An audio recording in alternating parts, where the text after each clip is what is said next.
Hey, what's going on, guys? So, in this video, we're going to speak about antipsychotics, how they work. Should you even consider these type of drugs?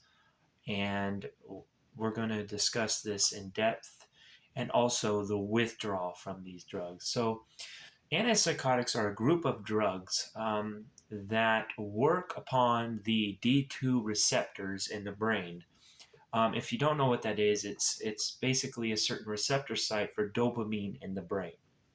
So somebody with bipolar or schizophrenia, they make too much dopamine.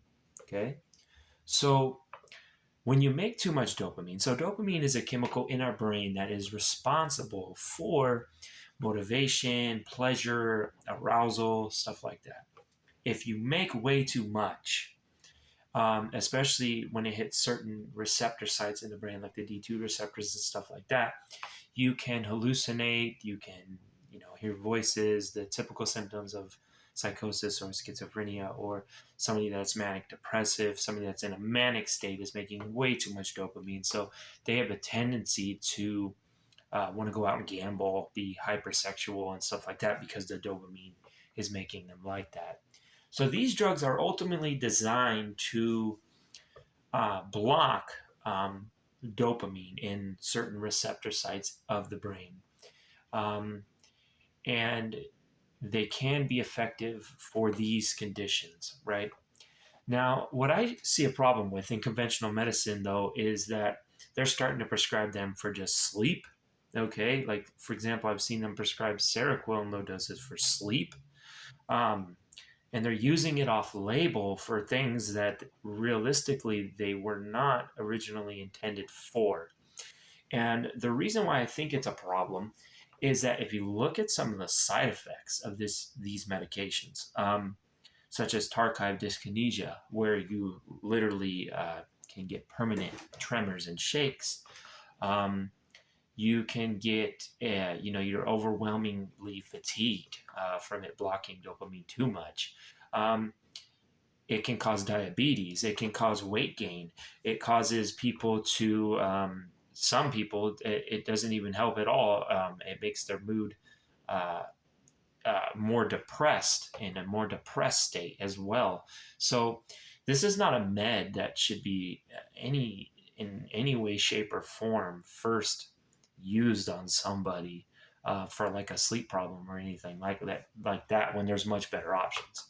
So now, I mean, if somebody's psychotic and they are hearing voices and they are non-functional, they are in a catatonic state, then I would say that yes, this med is obviously the only appropriate one that they have available in conventional medicine that can actually do anything. So now that you kind of know how it works, and we kind of discussed, like, try to avoid these types of medications. If your doctor tries to prescribe them for like sleep or anything like that, try to explore other options before you jump to use these medications, because the side effects are pretty serious.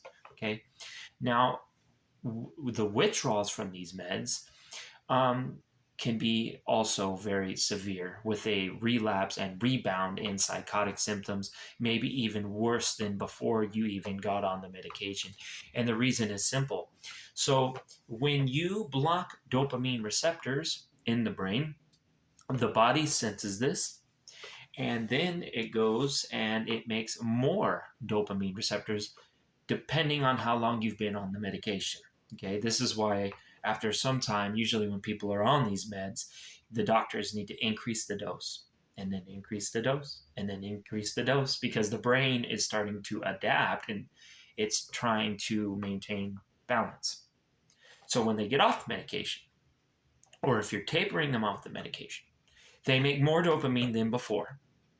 Okay, which can increase psychotic symptoms, which can increase and make it even worse than it was before this, not including a condition called dyskinesia, which is a very severe restlessness type of condition where they can't sit still. They're freaking out. They're panicking. They got tachycardia. They have anxiety. They have panic attacks. I mean, they're also, they could get canatonia.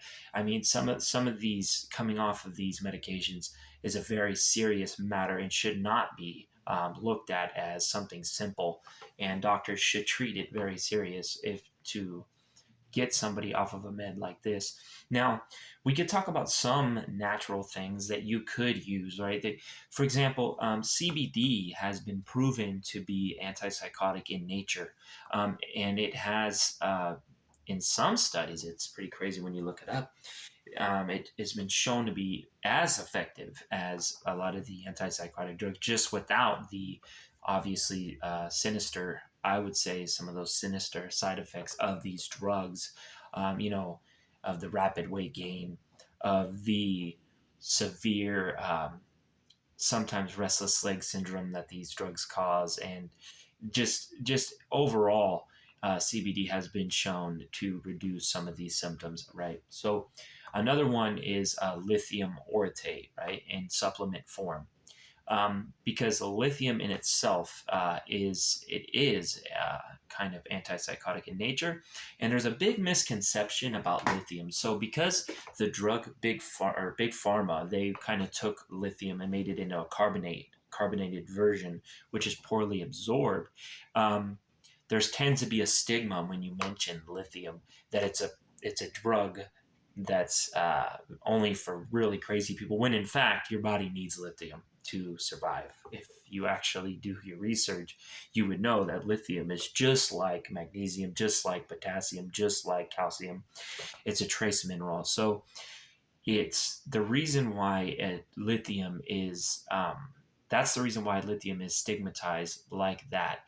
Now, the reason why the Big Pharma's version is very, people are cautious with, is because they use it in a poorly absorbed form, in a carbonated form, and they have to use such high doses that it becomes toxic, to where they even have to do blood tests and blood levels of lithium to make sure that you don't get too much lithium, which can cause hypothyroidism, which can cause kidney failure, which can cause all this. Now, bear in mind, any mineral that you take in excess, whether it's magnesium, calcium, salt, potassium, if you took too much of it, it's harmful. So lithium orotate is very absorbable, 100% absorbable. And you take 5 milligrams compared to 1,200 milligrams of the prescription lithium that they have on hand. And you can take up to 5 to 20 milligrams depending on how severe your symptoms is. And here are some of the things that lithium does. Lithium orotate. So it boosts BDNF, which increases neuroplasticity of the brain and receptor sites in the brain. It blocks glutamate, which is a very stimulative chemical in the brain that causes very hyperarousal symptoms and restlessness and stuff like that, especially during a withdrawal. It ups GABA levels in the brain. It also can regulate the D2 receptors if they're being overstimulated in the brain from certain conditions like schizophrenia and stuff like that. Yeah, it also increases serotonin. It just does so much. I mean, there's not one thing in the brain that lithium doesn't work on. And it's an amazing thing when you can get it in supplement form to take every day. As well as, you should also be getting high quality proteins and to the individual or yourself if you're dealing with it, because proteins have amino acids, which are the necessary building blocks for every neurotransmitter, and maintaining homeostasis in the brain and building back brain function. You also should consider always, I recommend in all my videos, you should always be taking a good quality fish oil supplement, because nobody eats enough seafood in their diet nowadays. So that's also another thing to consider.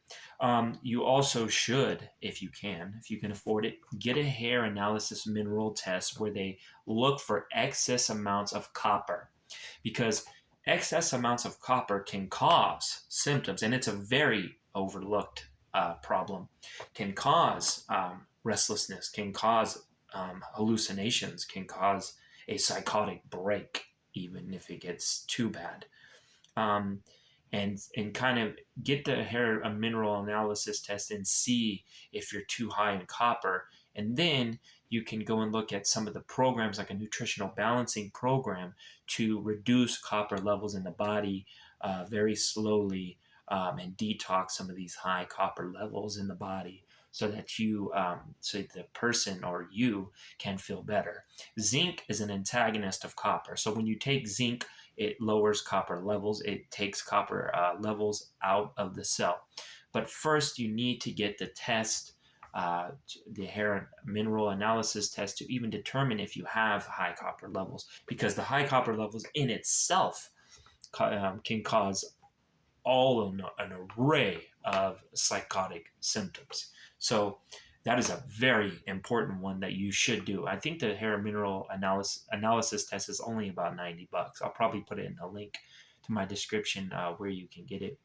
And so those are just some things that you can do for this withdrawal, because often in conventional medicine, they're really only concerned about symptom control and symptom cover up, which can be a good thing. I mean, for somebody that's in a very manic state, or in a very, psychotic state, which can be a good thing. But ultimately, there is some things that can cause psychotic symptoms in people that can be fixed with a right nutritional balancing program, and certain tests and stuff like that. So I really hope you guys enjoyed this video. I just really wanted to touch on that subject, because this seems to be getting to be a bad problem nowadays, with these drugs being overprescribed for things that they're not even meant for. Doctors don't even know what the hell um, uh, the withdrawal can be like, and it leaves the person in a very distressed state. So I just wanted to touch on it, and I hope you guys have a blessed day. Stay safe.